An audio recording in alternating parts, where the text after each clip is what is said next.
It is Susie's 8th birthday, and her parents decide to surprise her with a new kitten named Boots. Susie loved Boots, no doubt. They played from sunrise to sunset. But as Susie got older, she played with Boots less, and eventually Boots felt abandoned. This abandonment led to very reckless behavior that the parents were fed up with. So they accidentally let the door open so Boots could just walk outside. Here there are other animals just like Boots roaming around from abandonment. And because they were not spayed or neutered, they are procreating in the streets. Animal Services comes around and picks up these types of animals and takes them to shelters. These shelters are usually high-kill shelters because of the overpopulation issue. This overpopulation issue can be avoided by just spaying or neutering your animal, because if they do get out, then at least they aren't able to procreate. Now, I have a dog myself, and I can't imagine him getting to a shelter because he was lost, and I wouldn't even have a chance to find him because they would already kill him because there's no room in the shelter for him. I don't know if you have any animals yourself, anything, I call him my fur baby, if you have any cats or dogs like that. And imagine if they got out and were lost. You wouldn't have the chance to go find them, and that they would just die because there was too many animals in the shelter. Now, according to the Humane Society of Greenwood, South Carolina, in just 6 years, a pair of dogs and their offspring can create a whopping 47,000 dogs. This is off of one dog who was not spayed. Now, this number could have been avoided by just spaying this one dog because it got out by accident. The American Humane Association says that on average, 7 to 20% of dogs and cats entering home would be abandoned and wouldn't make it in 6 months.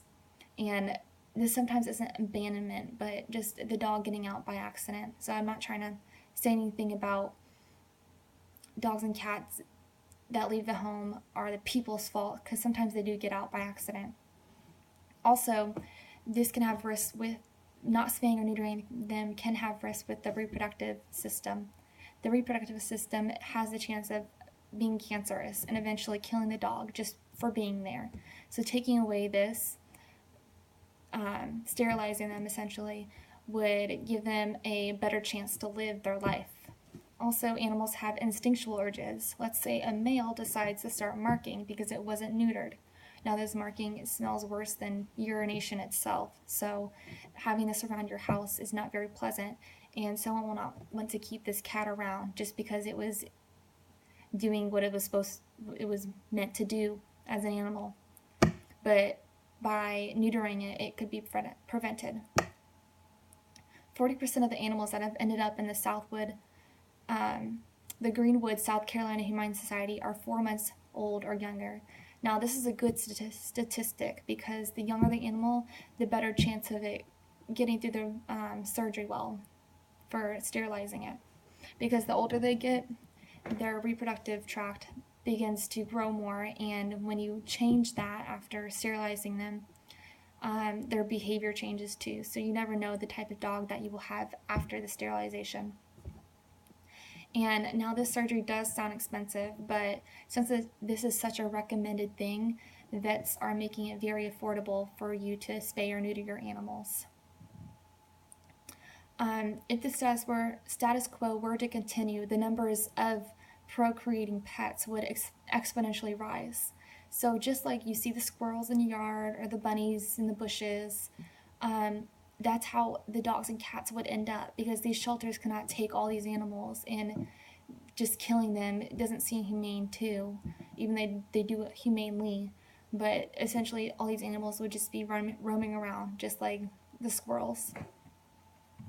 Now, I know people want those high-cost dog breeds, but paying for these isn't very pleasant. So going to a shelter and just paying a little bit, just a little fee, which actually helps feed the other shelter animals. The look in the dog's eyes or the cat's, I don't know how to describe it. You've had to rescue one before, but it's of love, compassion, and they are so grateful that you do eventually adopt them. So this is a good thing. And also, the last thing is spreading awareness. That's the biggest thing, because people don't know the risk of not spaying or neutering your animal. So here we go. It's my note card. You can see it. There we go.